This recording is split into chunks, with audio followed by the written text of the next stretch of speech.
America के दौरे पर प्रधानमंत्री मोदी। न्यूयॉर्क में टेक कंपनियों के सीईओ के साथ पीएम ने राउंड टेबल मीटिंग की। पीएम मोदी बोले, भारत में टैलेंट बाजार और लोकतंत्र, यहां निवेश की अभूतपूर्व संभावनाएं। पीएम मोदी ने कहा, भारत के टैलेंट पर दुनिया को भरोसा, हमारे पास युवा टैलेंट की भरमार है। पीएम मोदी बोले, रिफॉर्म, ट्रांसफॉर्म और परफॉर्म हमारा मंत्र, हम सपनों को पूरा करने का विश्वास रखते हैं। टेक कंपनियों के सीईओ से बोले पीएम, भारत के प्रति पूरी दुनिया में उत्साह, आज हर क्षेत्र में हम तेजी से विकास कर रहे हैं। प्रधानमंत्री मोदी से मुलाकात के बाद बोले, गूगल के सीईओ सुंदर पिचाई, पीएम भारत को ट्रांसफॉर्म करने पर ध्यान केंद्रित कर रहे हैं। उन्होंने हमें भारत में निर्माण जारी रखने के लिए प्रेरित किया। अमेरिका में आज भविष्य के संयुक्त राष्ट्र शिखर सम्मेलन में शामिल होंगे पीएम मोदी। न्यूयॉर्क के यूएन बिल्डिंग में होगा संबोधन। शिखर सम्मेलन में भविष्य की वैश्विक चुनौतियों पर चर्चा की जाएगी, जिसमें सस्टेनेबल डेवलपमेंट, डिजिटल ट्रांसफॉर्मेशन और ग्लोबल गवर्नेंस शामिल। पीएम मोदी को सुबह के सत्र में 72 वक्ताओं में से 35वें वक्ता के रूप में मिली जगह। भारतीय समय के हिसाब से रात 9:30 बजे होगा संबोधन। प्रधानमंत्री नरेंद्र मोदी ने न्यूयॉर्क में टेक कंपनियों के प्रमुख सीईओ के साथ राउंड टेबल बैठक की। दोनों देशों के बीच सहयोग को बढ़ावा देने के लिए बातचीत। प्रधानमंत्री मोदी ने न्यूयॉर्क के कुवैत में क्राउन प्रिंस शेख सबा खालिद से मुलाकात की। दोनों देशों के द्विपक्षीय संबंधों की समीक्षा की।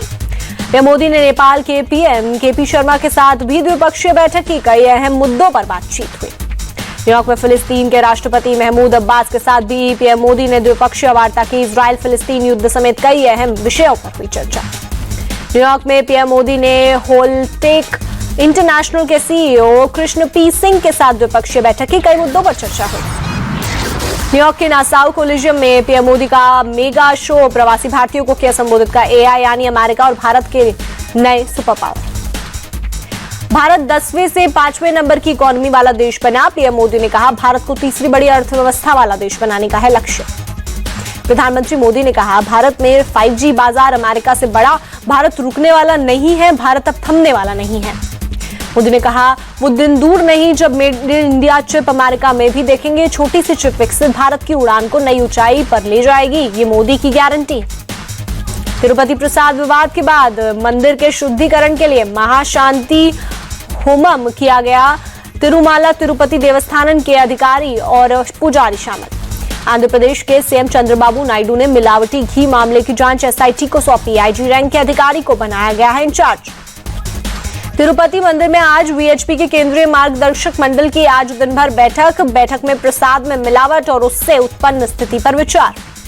प्रसादम विवाद पर वाईएसआरसीपी चीफ रेड्डी ने पीएम को लिखा खत। सीएम नायडू पर तिरुमला तिरुपति देवस्थानम की पवित्रता धूमिल करने का लगाया आरोप। तिरुपति प्रसादम विवाद पर सुप्रीम कोर्ट में पीआईएल दायर। मामले की जांच एसआईटी से कराने की मांग। लखनऊ के मनकामेश्वर मंदिर में बाजार का प्रसाद बैन। मंदिर की महंत दिव्यागिरी ने जारी किया आदेश।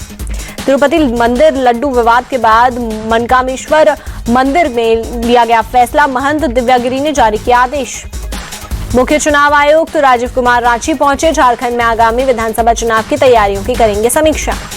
बीजेपी सांसद अनुराग ठाकुर का तंज, दिल्ली की सरकार मनमोहन सरकार की तरह रिमोट से चलेगी। शहजाद पूनावाला ने अरविंद केजरीवाल पर साधा निशाना। कहा, आज सवाल सिर्फ इतना है कि जब अरविंद केजरीवाल पर भ्रष्टाचार के गंभीर आरोप लगे थे तब उन्होंने इस्तीफा नहीं दिया। शहजाद पूनावाला ने हमला बोलते हुए कहा, कोर्ट की शर्त के बाद केजरीवाल को इस्तीफा देने के लिए मजबूर होना पड़ा। वो मजबूरी में उठाए गए कदम को मजबूती बता रहे हैं। जम्मू कश्मीर के नौशेरा में गृह मंत्री अमित शाह ने रविवार को की रैली। बोले, अनुच्छेद 370 किसी भी कीमत पर वापस नहीं होगा। अमित शाह के बयान पर बोले फारूक अब्दुल्ला, हम फिर से सुप्रीम कोर्ट जाएंगे और 370 वापस लाएंगे। फारूक अब्दुल्ला का केंद्र से सवाल, जब चीन से बातचीत हो सकती है तो पाकिस्तान से क्यों नहीं? कब तक हम आतंकवाद में रहेंगे? फारूक अब्दुल्ला को राजनाथ सिंह ने दिया जवाब। कहा, पाकिस्तान से बात कैसे हो, वो आतंकवाद को बढ़ावा देता है। राजनाथ सिंह बोले, पीओके के लोग भी हमारे भाई हैं, उन्हें हम अपने परिवार में शामिल करना चाहते हैं। जम्मू में जेपी नड्डा ने किया रोड शो। स्वागत में भारी संख्या में उमड़े कार्यकर्ता। जम्मू कश्मीर में पहले चरण की वोटिंग पर बोले उमर अब्दुल्ला, 2014 के मुकाबले कम वोटिंग हुई है। जम्मू में एयरपोर्ट रोड पर पोस्टर के जरिए उमर अब्दुल्ला पर निशाना। उमर के पहले दिए गए बयान और बाद में उससे यू टर्न लेने को लेकर पूछे गए सवाल। पोस्टर में किसी पार्टी का नाम नहीं, लेकिन सवालों के जरिए उमर अब्दुल्ला को घेरने की कोशिश। हरियाणा में योगी आदित्यनाथ का हिंदुत्व कार्ड बांटने की राजनीति को लेकर विपक्ष पर किया हमला। बोले, कांग्रेस का हाथ हालात बिगाड़ने आया, आपस में बटे तो कटेंगे। सोनीपत में बोले सीएम योगी, डबल इंजन की सरकार में हरियाणा का बहुत विकास हुआ। सीएम योगी ने कांग्रेस, आप और आईएनएलडी पर साधा निशाना कहा, इनको किसान, युवा और महिलाओं की चिंता नहीं है। रामधारी सिंह दिनकर की जयंती पर सीएम योगी ने एक्स पर पोस्ट कर अखिलेश यादव पर साधा निशाना, लिखा जाति जाति का शोर मचाते केवल कायर क्रूर। हरियाणा में सीएम के सवाल पर बोले कांग्रेस नेता भूपेंद्र हुड्डा, विधायकों की राय ली जाएगी, हाईकमान करेगा फैसला। रामगिरी महाराज और नितेश राणे को लेकर बोले एआईएमआईएम नेता इम्तियाज जलील, रामगिरी महाराज और सीएम शिंदे की मानसिकता एक, उन्होंने सरकार के इशारे पर विवादित बयान दिया। महाराष्ट्र में मुसलमानों को धमकी दी जा रही है। इम्तियाज जलील, सरकार के दबाव में पुलिस एक्शन नहीं ले रही है। इम्तियाज जलील बोले महाराष्ट्र में मुसलमानों को धमकी दी जा रही है, सरकार के दबाव में पुलिस एक्शन नहीं ले रही है। महाराष्ट्र में रामगिरी महाराज और बीजेपी नेता नीतीश राणे को लेकर बवाल, संभाजी नगर से इम्तियाज जलील ने निकाला मुस्लिम मोर्चा। एआईएमआईएम नेता इम्तियाज जलील का रामगिरी और राणे के खिलाफ मुंबई कूच, रामगिरी महाराज, नितेश राणे की गिरफ्तारी की मांग। केंद्रीय मंत्री गिरिराज सिंह का सुझाव, वक्फ बोर्ड में गरीब मुस्लिम महिलाओं और पसमानदाओं को जगह मिलनी चाहिए। बीएसपी प्रमुख मायावती ने कांग्रेस को बताया आरक्षण विरोधी, ट्वीट कर कहा राहुल गांधी ने आरक्षण खत्म करने की बात कही, कांग्रेस शुरू से आरक्षण के विरुद्ध रही। मुंबई में उद्धव ठाकरे के निवास मातोश्री पर रश्मि ठाकरे के भावी सीएम बनने के बाद लगाए गए पोस्टर, बाद में आनन फानन में हटाए गए पोस्टर। उदय भानुची बने यूथ कांग्रेस अध्यक्ष, बीवी श्रीनिवास की लेंगे जगह। ओडिशा के थाने में आर्मी ऑफिसर और उनकी पत्नी से बदतमीजी का मामला, बीजेडी ने मंगलवार को 6 घंटे का बंद खोला। भुवनेश्वर में आर्मी अफसर से मारपीट के मामले में एक्शन में सरकार, सीएम मोहन मांझी ने न्यायिक जांच के आदेश दिए। सुल्तानपुर डकैती कांड का एक और आरोपी एनकाउंटर में ढेर, उन्नाव में हुई मुठभेड़ में मारा गया आरोपी अनुज प्रताप सिंह। 28 अगस्त को सुल्तानपुर में ज्वेलरी शॉप में हुई डकैती में शामिल था आरोपी अनुज, इसी मामले में मंगेश यादव भी एनकाउंटर में मारा गया। सुल्तानपुर डकैती मामले में पुलिस ने अब तक कुल 5 आरोपियों को किया अरेस्ट, वहीं 2 आरोपियों को मुठभेड़ में मार गिराया। यूपी के बरेली में पुलिस का ऑपरेशन लंगड़ा जारी, पुलिस ने 3 गौ तस्करों समेत 6 बदमाशों को किया गिरफ्तार। बरेली के फतेहगंज और आंवला में पुलिस और बदमाशों की हुई थी मुठभेड़, फायरिंग के दौरान बदमाशों को लगी गोली। अमेठी के जायज थाना इलाके में पुलिस और बदमाश के बीच मुठभेड़, पुलिस ने बदमाश को किया गिरफ्तार, तमंचा और कारतूस बरामद। पुलिस ने मुठभेड़ के दौरान बदमाश के पैर में लगी गोली, इलाज के लिए अस्पताल में कराया गया भर्ती। प्रयागराज पुलिस ने अतीक अहमद के रिश्तेदार को पकड़ा, वक्फ की जमीन पर कब्जा करने का है आरोप।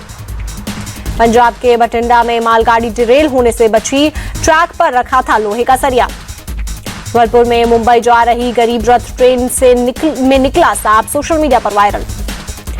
यूपी के हमीरपुर में एटीएम से 1.5 लाख रुपए की चोरी, मास्टर की से एटीएम के लॉक को खोला। नोएडा के सेक्टर 39 में एनकाउंटर, 25,000 का इनामी बदमाश घायल, चोरी की गाड़ी और हथियार बरामद। मुरादाबाद में लड़कों के 2 गुट में विवाद, एक लड़के के घर पर दूसरे गुट ने फेंका बम, 5 लड़के अरेस्ट। झांसी में गलत तरीके से रील्स बनाना युवक को पड़ा महंगा, पुलिस ने किया अरेस्ट, राहगीरों के चेहरे पर स्प्रे करता था। दिल्ली पुलिस ने पटाखा तस्कर को पकड़ा, 65 किलो पटाखे और गाड़ी जब्त की। उदयपुर के गोंगुदा में आदमखोर तेंदुए की तलाश जारी, वन विभाग, पुलिस और आर्मी के जवान तलाश में जुटे। जम्मू कश्मीर के किश्तवाड़ में सुरक्षा बलों का सर्च ऑपरेशन जारी, 21 सितंबर को आतंकियों से हुई मुठभेड़ के बाद से जारी है तलाशी अभियान। अगरतला में 11 बांग्लादेशी नागरिक गिरफ्तार, अवैध तरीके से भारत में घुसने के आरोप में पुलिस ने अरेस्ट किया। हरिद्वार के ज्वालापुर में रेलवे स्टेशन के पास अतिक्रमण का मामला, मस्जिद कमेटी ने खुद ही अवैध रूप से बने गेट को तोड़ा। अजमेर के रूपनगढ़ में भूमाफियाओं का आतंक, अवैध कब्जे को लेकर हुई हिंसा, एक शख्स की हुई मौत। श्रीलंका में वामपंथी नेता अनुराकुमारा दिसानायके आज ले सकते हैं राष्ट्रपति पद की शपथ, 42.13% वोट के साथ बने पहली पसंद। श्रीलंका के मौजूदा राष्ट्रपति रानिल विक्रमसिंघे मतगणना में तीसरे पायदान पर खिसक गए, उन्हें महज 17.27% वोट मिले।